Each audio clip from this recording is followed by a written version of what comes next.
where we are thought leaders and business experts to you, the small business owner and entrepreneur. Today, really excited to have my guest, Angel Ribo. Angel is known as the CEO Confident. He runs a business and consulting firm where they help to boost accountability, improve your sales performance, and has spent a great deal of time working on how to help remote teams become successful. In this episode, we're going to talk about Angel's background, how he come to create the CEO Confident, what he has done over the last year to help boost teams' remote performance, and finally, how he leverages social media. We hope you enjoy this episode. Angel, welcome to the Money Talks podcast. How you doing today? Thank you very much. Thank you for having me. I'm doing great. And thank you everybody who's listening to us. Yeah, it was, thank you for being here. You and I connected several months back. We were doing a kind of a LinkedIn marketing workshop, if you will. I appreciate your feedback. You know, your content is fabulous. And that's something we'll definitely want to talk a little bit about. So without further ado, maybe just give the audience a little bit about your background. Absolutely. So, of course, I mean, I live in Plano, Texas, which is north of Dallas. I've lived here for the last 10 years. Overall, I've lived like in eight different countries throughout my life. I'm originally from near Barcelona in Spain. And basically, I do two very distinct things in my life. One is with my business consulting company. Basically, we help both corporate CEOs and established entrepreneurs to bridge the gap globally for expansion and exposure as a way to generate or to accelerate the growth of their businesses. And I started to do that basically 5 years ago when I left corporate America. And at the same time, I started in America, become entrepreneurs using the local resources. So this is in a nutshell what my life is about. Unfortunately, for the last 14 months, I have not been able to travel much for obvious reasons. It's now April 2021. But we really can't wait to resume our activities in Latin America with the kids that so much needed. That's amazing. I definitely want to learn more about that and talk about that. Thank you. Thank you. Kudos to you for doing that. It's really important. And it's amazing because I've talked to other people that I've interviewed on my podcast who are in the fintech space, and there is a lot going on as far as entrepreneurship in Latin America. So yes, I love hearing about that. And it's really interesting. So maybe go back a little bit. Of course. What was kind of, I guess, the light bulb? You know, it's really interesting because a lot of the people I interview, they've all had some role in the corporate world, if you will. What was the light bulb for you as far as wanting to kind of bridge out, go on your own and start this great, enterprise you have? Thank you. Well, I think it's a mixture of things, right? It's not only one thing. I think that probably the most important one is that I had continuously been putting my family as a second priority in my life, and that eventually hurts the family, and for me, my family is extremely important. So I think that was probably one of the main reasons. The second reason is also, when you realize that the company was working with was bought by someone else, and then things started to change. And when you realize that people join companies for money, but they stay because of the culture. And so when you realize that all these great things you've done in the past, unfortunately, that you cannot do it there anymore, and you have to use different, or you have to change your strategy, and you don't quite think is ethical enough or good enough, So, there were many things like this, and why wasting my time doing things that I really don't like and I don't see any future on? I think that's really important. And also, I think probably like the last thing, the last drop in the cup was probably I had a spiritual experience, literally, that also made me think, what are you doing with your life, Angel? And maybe and it was the second time in my life that I had something close to this, something that they couldn't explain with my senses. So I said, okay, so this means something. Maybe I should do something. I should take action, and I should basically move from where I am today to doing something else. And I'm obviously, in retrospect, after 5 years, it's definitely it's definitely a good move. And as you know, if I've interviewed people coming from corporate, as you know, we all come out in many different ways, but we all come out with a lot of experience, right? And I think that's extremely important. I think it's important to acknowledge that we come with a lot of experience and we have had several support systems helping us grow to be who we are. Yeah, no, thank you for that. I appreciate that. And it's great because you're right. That is an excellent point about having that experience. But then it's all about jumping out or getting out of the comfort zone, if you will. We all, as you kind of alluding to, many people get very accustomed to that corporate culture and it kind of feels safe, but you have to ask yourself, are you really happy doing what you're doing? And more often than not, people answer that question with a no, and they kind of have to grab that entrepreneurial spirit out and realize you have to, if you want to be happy, you got to make changes. Maybe that means taking some risk in your life. Mm-hmm. And as you know, every time you hear the stats about the engagement levels in corporate, it's always above 70%. So that means that at any given company, at any given point in time, you go there, you knock at the door, you see 10 people, 7 don't really like what they're doing, but they have to pay their bills, they have to pay their mortgages, they have to take their kids to college, blah, blah, blah, you name it. So, and I stayed there for 10 years, it was a long period of time, but there were people there that had been almost 30 years. Right. So, I mean, and it's not bad. I mean, I'm not saying it's bad, but right. At the end of the day, it's your decision. You decide what you want to do with your life. And also, I think that something else, now that we're thinking about things that had happened in the past in my life, I think that also I went to a Tony Robbins event and I experienced, and there's so many things that happen in those events that are so powerful. And one of the most important messages that really changed and shook me really to the bone was the idea that, we are really here to make an impact, like it or not, and that's why you have a podcast. I mean, you have a podcast because you really want to change people's lives and you want to inspire people every single day, right? And you're excited about the downloads, not because of the downloads themselves, but just because you have been able to inspire more people and more people and more people, right? 100%. And so that's why there's this direct relationship between, how many people you serve and you help in your life and eventually the rewards that you get in your life. And I wanted to literally start doing my own thing and start impacting thousands of lives as opposed to what I was doing before. Yeah, that's amazing. I agree with you 100%. Yeah, it is. You're right. You have to, you really have to want to make changes to people's lives and be impactful. And thank you. I appreciate what you just said. Yeah, that's why I'm here doing this. I love doing it. I get to meet, I've been doing it now for almost a year, which is hard to believe. And I get to meet great people like yourself who are, thank you. I get to learn about what you're doing. We get to talk about your life and how how you help other people, and the message gets out, and it's tremendous. It's exciting every time I do this. And I'm always appreciative of the time of my guests. So maybe as we kind of move forward, I guess talk a little bit about your process as far as, when you're maybe meeting with a new client, and maybe take us through how that works. Yeah, of course. So the reason why, I do what I do as far as, professionally speaking with my consulting business is because I had helped more than 1,500 companies in 36 different countries. So that's what allows me to say, okay, so I'm going to put in place a system that will allow systematically both entrepreneurs and companies to, keep on growing their businesses, accelerating the growth of the businesses by expanding the business over there. So basically, the first conversation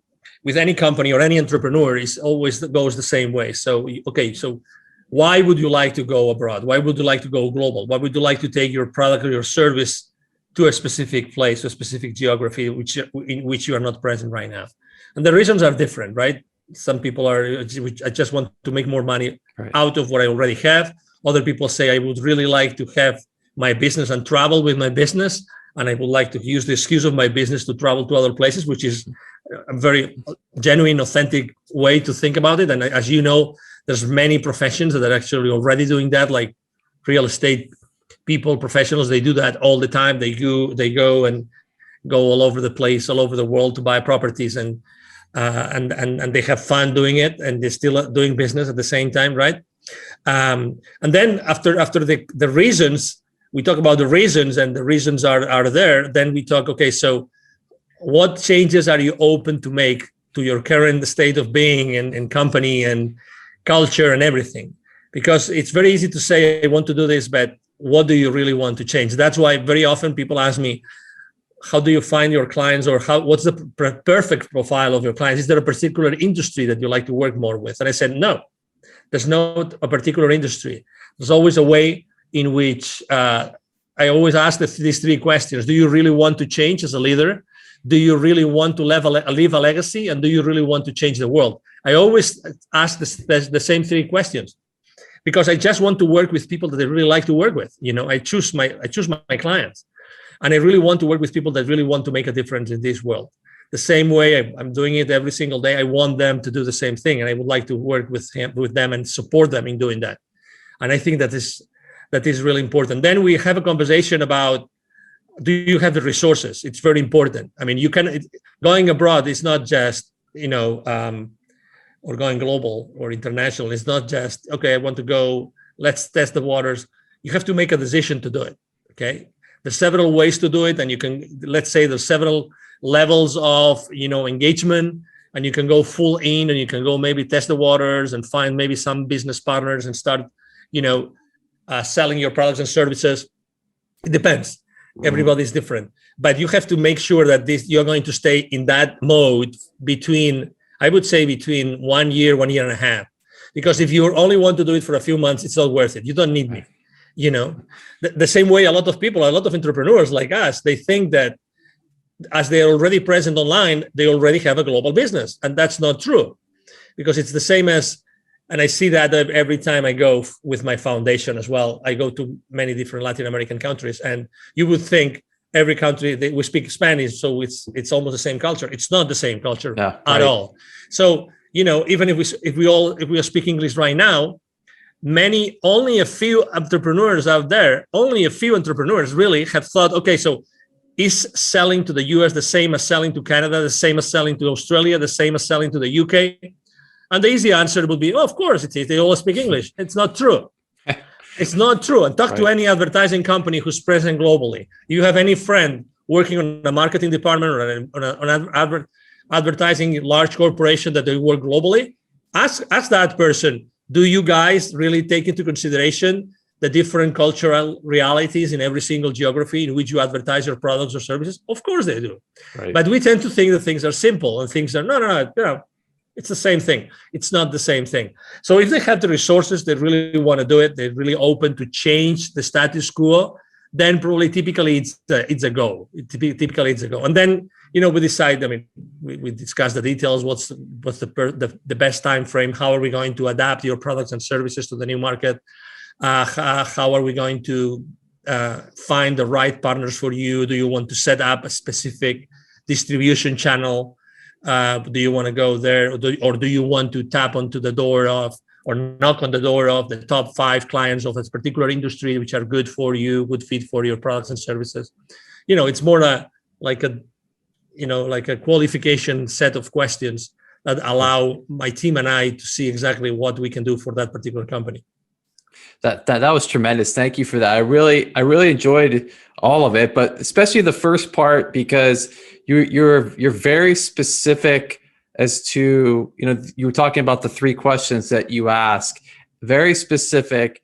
And it's important it's too many reasons, but one, as the entrepreneur, as the business owner, it's important that you're, distinguishing yourself, and it's really speaking to your value proposition as far as, this is what we're trying to find out. If you can answer these questions, I can help you. If you can't, we probably can't work together. And that's important, that you've created this niche, and, you're able to have these questions and get them answered. So I think that's really important. And then what you were just talking about, as far as, understanding, you have a great understanding of the cultural differences, because in this day and age, like you said, everyone wants to go global, right?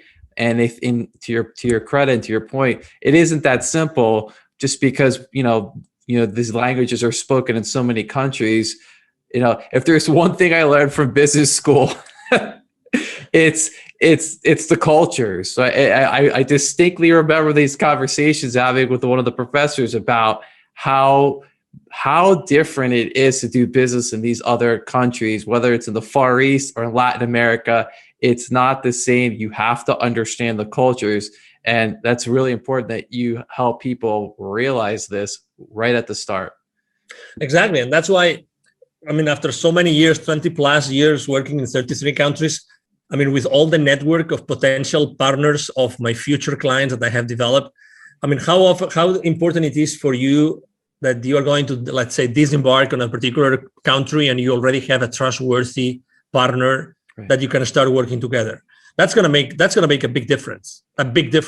Going with, holding hands with someone local that knows everything, that's gonna help you and is gonna teach you everything, obviously in return of a margin or any other, arrangement, commercial arrangement, but still. And this is one of the most important assets that we have. We know local people in all those countries that can help, really shorten that ramp up period that they will need for their experience of going global or starting, to commercialize their products and services in that market. Yeah, 100%. Have you found, obviously we all like to forget all the events that occurred last year. They were, clearly awful, very difficult, no matter where you were in the world. As far as in communicating with, your clients and prospective clients, do you see, or have you found that more and more of these prospective or your clients have this, really this sense of urgency now that, going global is so important, and that if we've learned anything, you and I are here on a Zoom call, we have this ability to communicate and get things done. Have you found that sense of urgency has increased now because people realize maybe I don't have to get on a plane, 200 days out of the year? Exactly. And I was one of them. I remember 1 year, I did 230 flights in a year. Wow. In 12 months. I don't know how many hotel nights I have no idea, but obviously those were a lot of legs, a lot of flights, a lot of planes, a lot of destinations. So to your point, absolutely, because the people are realizing that, the market conditions have changed. And the same way I have to tell you that not everybody, that's funny, because you would think contrary to what your common sense would tell you, there's also a lot of people that are not ready to sell online. So again, having those, I couldn't agree more with you. Right now, companies are really wanting and needing to go global, and accelerate the growth of their businesses more than before. They want to make the most of their services and products, and they don't know exactly how to do it. And that's why having local partners that have already proven, that they have already been successful in whatever they have done before, I think it's extremely important. So things are changing. The other day, I was having a conversation with a medical devices company. I was having a conversation with he was the SVP, I think, the SVP of that company, $700 million revenue. Okay, so decent company. And he was complaining about the fact that he had lost, in the last 12 months, he had lost probably 3 or 4 of his top salespeople because they were not comfortable selling online. Interesting, exactly. Very interesting. So if they couldn't shake the hands of the people, they couldn't say them face to face and sit on the same table and then go have grab lunch or whatever. Right. They couldn't keep on closing those multi-million-dollar deals. Isn't it amazing? So obviously the company, what the company is doing is providing them with online training once a week on how to sell, how to be fully present, how to do the most of this kind of interactions that you and I are having, right? How do you have to conduct yourself? Where do you have to look? What kind of conversations? What do you have to show? What you're going to show? Right. How does it have to be designed? Everything has changed. And I have to tell you also, I'm really blessed that I'm in Texas. As you know, Texas is one of the most open states in the union. I mean, we've been fully open since March. Right. You know, all the stats are going down and down and down, you know, every single day. But I have to tell you also that for the last 12 to 14 months, I never stopped having face-to-face meetings, ever.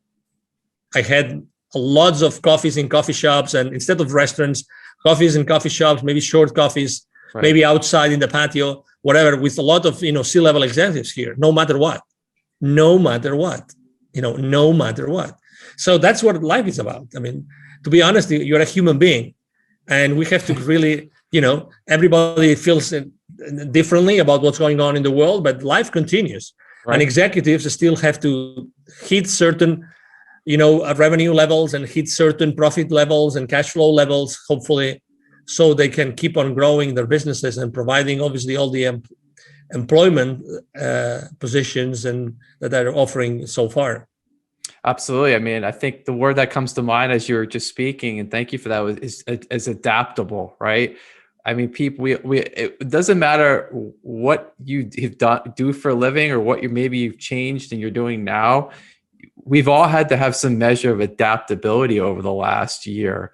You know, if we, you know, and to your point, we were just that great example of the salespeople. You know, that executive, they need to keep the lights on at the company, if you will, right? They have to keep things going, and that's a difficult situation. We have to adapt, where we have to, you know, we need to train these people that, listen, you may have to do this, you know, through a camera, and that's being adaptable. I was reading a report summary yesterday about, you know, how the future of work has been changed due to what's going on in the world right now. 3/4 of CEOs right now, they are very, very concerned. And the number one concern is, how are they going to help their employees upskill? Right. And they're not that concerned about, you know, like hard skills. No. I'm talking about soft skills. So they don't know how they're going to do it to successfully transition their labor forces, their workforces, into a place where they can embrace new skills that are needed for the work that needs to be done today in the world, right? So, yeah, I mean, at the end of the day, we're all human beings. You know, at the end of the day, C-level executives are the same as you and me. They have their own concerns. They're different concerns because they, you know, their outreach and their levels of responsibility, depending on the size of the company, is huge. But at the end of the day, they're dealing with people and concerns related to people. You know, will my employees be still engaged? What do I have to do now differently compared to before, so that they keep being engaged? How do I keep them accountable? How can I have, you know, all those questions are being asked and are not easy. I mean, in only 12, 14 months, let's say 14 months now, it's April 2021 right now, not everybody has been able to really adapt to the new situation yet. And I think that the organizations that have provided have taken the opportunity for the last few months to train their workforce are going to be the most successful ones in the future. But 100%. you can't wait. It's not like, you know, you have like X company name university already developed and you have lots of courses inside. That's not the answer. The answer is, how do you make sure that you have really, really, really, you know, engaging, multisensorial, you know, really engaging training opportunities that every single employee is really using to keep the company afloat and to really set a strong foundation. Things are changing all the time, and people don't see that. Again, and the world of training has also changed, and it will keep on changing. You know, and as you know, we live in a world we are being distracted all the time. You know, we carry these smartphones, which make us, obviously, they not make us smarter, as you know, right? So they do everything but keeping us smart, right? Agreed. It's funny. I don't know if you've seen it. I forgot the name of the company. I would say the name of the company if I remembered it. There's a company that just launched a new flip phone, which it's not a smartphone. So it doesn't have, it has zero distractions, but it has the power of the, let's say, the agenda, blah, blah, blah, all the really strong things or the powerful things, but zero distractions. and I'm sure that they're selling it. It's not cheap. It's not like the flip phones that you go to Walmart that it's $25 or $50. Right. No, they charge you $300, I think it is, but it's a flip phone, long battery, you name it, because we need to go back to the basics. The distraction is not allowing us to really thrive in our lives. And you must see this because you interview people every single day or week. You see that, unfortunately, keeping us distracted is keeping us distracted. So we don't accomplish what we should be accomplishing. 100%. Right? And there's this great movie called The Social Dilemma. The Social Dilemma. I don't know if you've watched the movie. Yes. It's a great movie because I think everybody should go and see that movie and watch that movie because it tells you how the devices and the softwares are designed to keep you distracted and are designed to, with all due respect to all those companies, manipulate your purchasing habits, your consumption habits. And they say it, and there's like literally 9, 10, 11 high-level former social media companies that are telling you the story and explaining you, this is how we do it. Right. This is how we manipulate you. And they say, we don't allow our kids to have cell phones. We don't allow our kids to have the cameras on their computers. Right. There's a reason. There's a reason why this is happening, So it's like the cars. I drive this 2006 convertible, and I'm not going to change it because I don't want a computer. I don't want anybody to get into my computer, the computer of my car. You know what I mean? Yes. As much as I like technology. I worked for 2 very successful high-tech companies, and I love technology. But I tell you, I don't want anybody to get into the brains of my car. I love driving my 2006, and I will keep on driving my 2006 until I don't know. I get it. No, those are really valid points, and it actually, I'm sure this is, you have to deal with this, and probably more and more so now. Is how do you recommend to your clients, the executives, really, I guess, keeping that performance of the team, if you will, at a high level? 2 reasons. One, obviously now we've all been separated and predominantly we've had to work in this kind of environment. And how do you maintain that performance? And then also to what you were just talking about, this distraction, right, of this, where people just pick it up all the time. How do you, I guess, advise your clients on the best piece of advice is actually a very good friend of mine. His name is Neville Joffe. He's trained more than 20,000 C-level executives and business operators of large corporations in the world for the last 25 years. And he does something which I love. It's the deprivation test, which means, imagine, Hugh, that you and I, we do a list of everything that we do, let's say during our working hours. Let's leave our personal life aside, okay? Our working hours. We do a list. And then we say, okay, starting tomorrow, I will not do this and this and this and this. Listen, if you want, you just start with one thing. I'm not going to do that. And I will make sure we're not going to do it.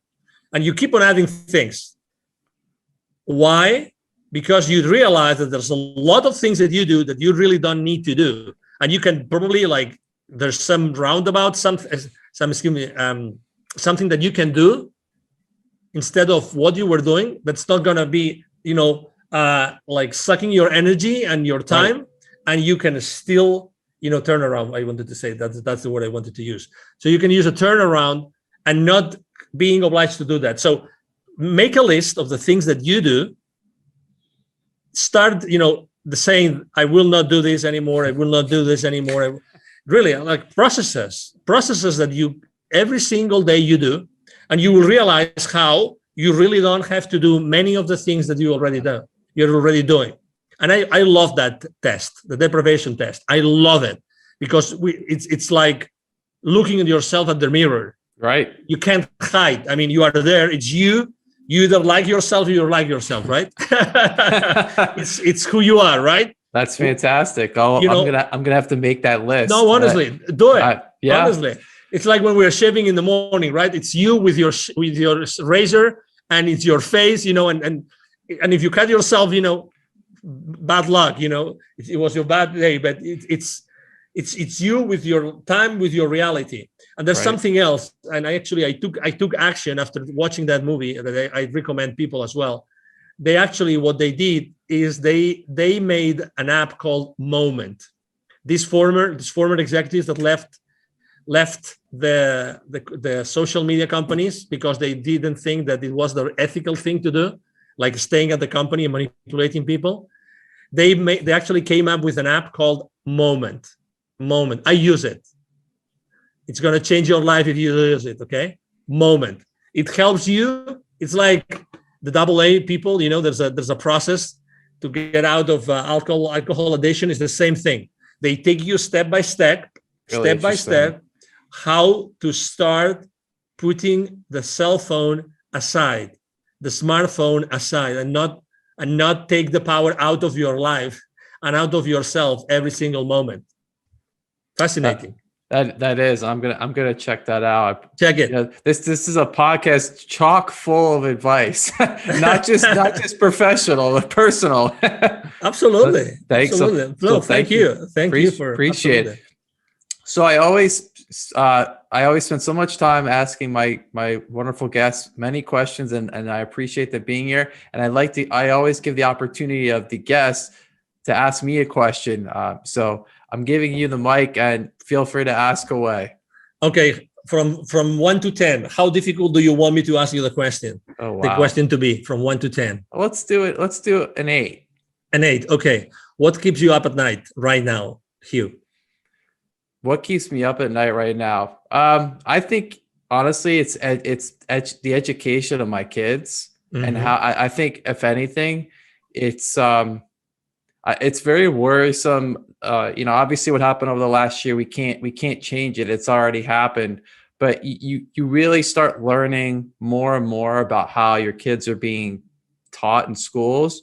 And to me, that's very worrisome, because they're going into a world that, you don't, having a degree from a Harvard or a top-notch school, more and more people are not really looking at that anymore. They're looking for more entrepreneurial, thinking people that can work with teams and on projects. And I feel like our education system in this country it's not built that way. It's built completely, it's an antiquated education model.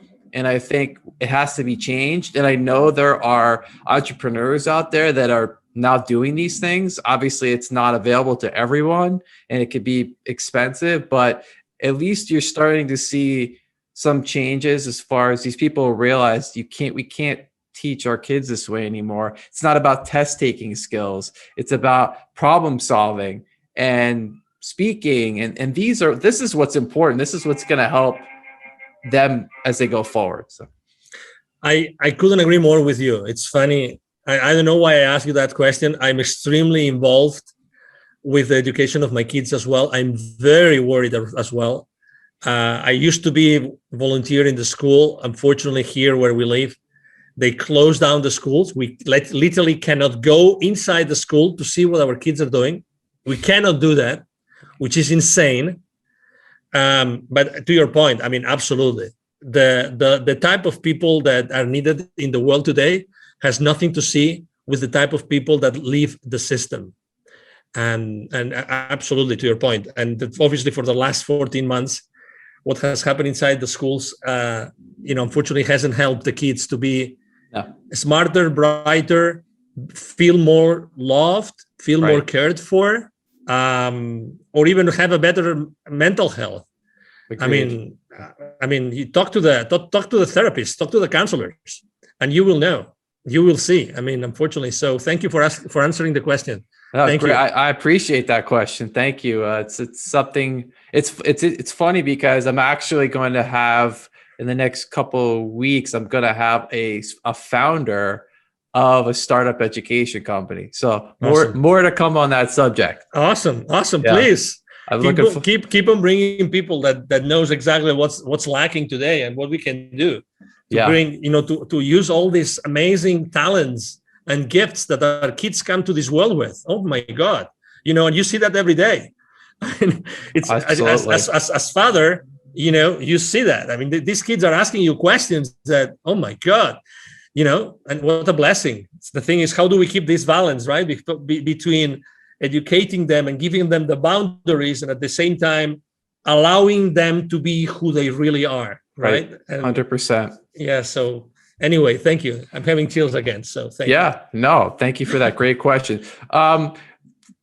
Take a minute or two. You do an amazing job on your social media, specifically your LinkedIn. Thank you.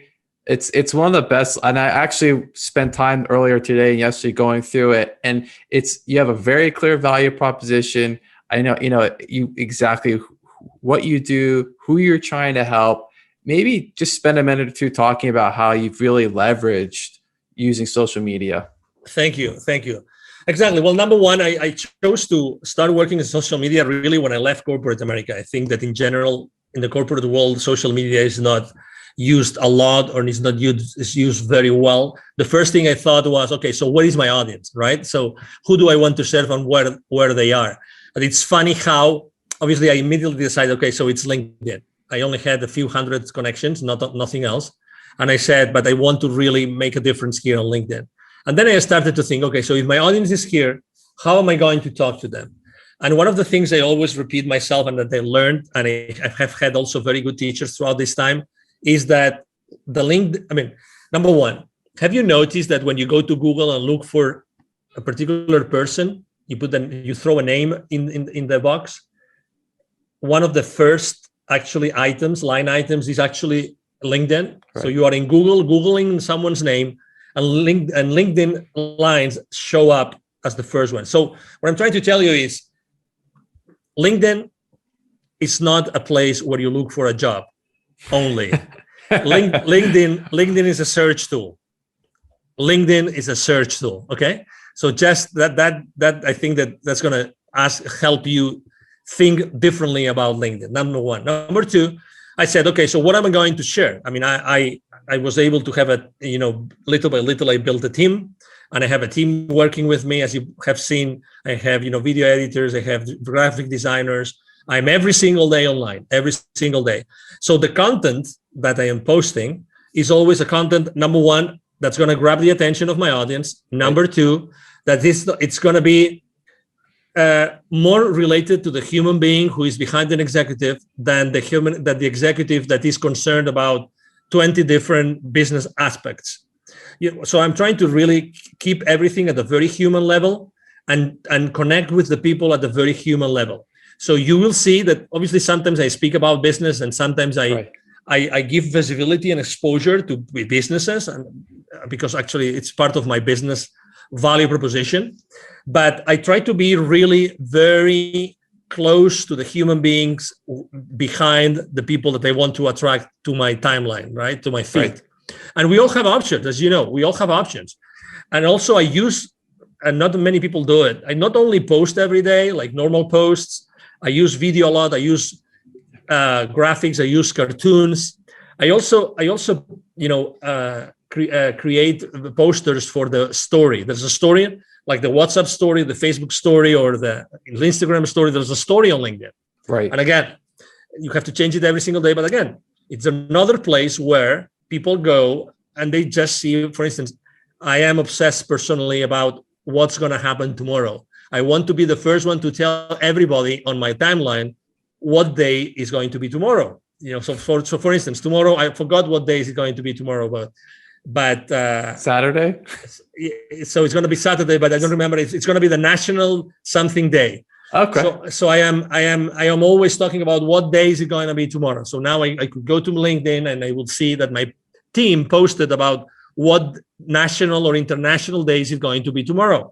And as opposed to do what everybody does, which is posting about what international day is it today, I always do about what international day is going to be tomorrow, just because I want to give my audience a head start, so they go to the office and they already know what's going to be tomorrow. Or maybe if someone needs to buy something or needs to do something, they have one day head start to do that. You know what I mean?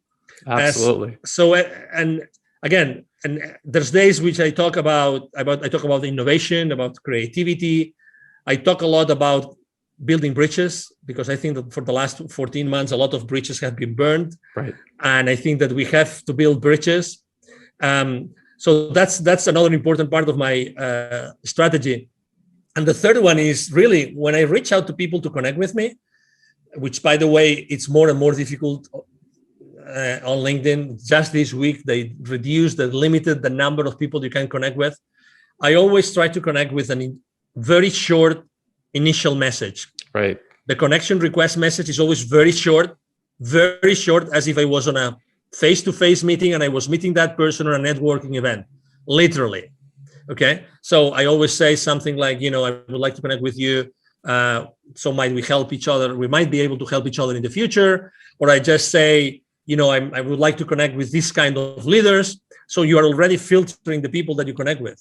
Right. You don't want to connect with everybody. No, right? That's right. Exactly. So again, you have to be strategic about what you do online. So those would be probably like the top 3 pieces of advice I would like to share with the audience.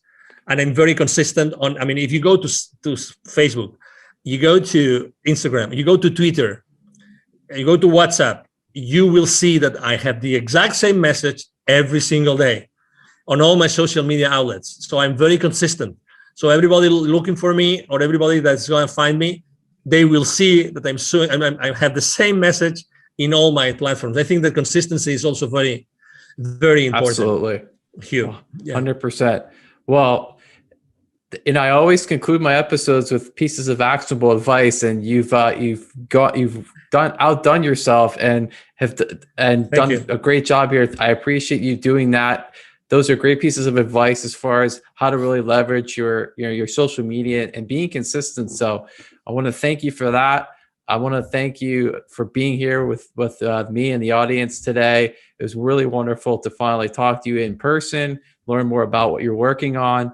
And, I wish you all the success as we get through the rest of 2021, and definitely want to have you back on in the future. So Angel, thank you for being here today. Anytime. Well, thank you. It's been an honor, Hugh, really, thank you for having me. If I may, maybe if I could just share with the audience my email address, if it's a possibility. Please. Thank you. So besides going to social media and, writing a message, which I'm going to answer, because we answer every single message. My email address is very easy. I'm going to share my personal email address, the direct, which is Angel, ANGEL, at angelrebo.com. Rebo is my last name. It's 4 letters, R-I-B as in boy, O. Again, Angel at angelrebo.com. And really, it's been a pleasure to have this conversation with you, Hugh. I've enjoyed the conversation a lot. And obviously, thank you, everybody who's watching us today. Thank you again, Angel. It was great to have you. Really appreciate your time and thoughts. Remember, everyone, we'll be back next week with another episode of Money Talks. Please like and subscribe on our YouTube channel. We'll be back next week. This is Money Talks. I'm Hugh Meyer. Take care.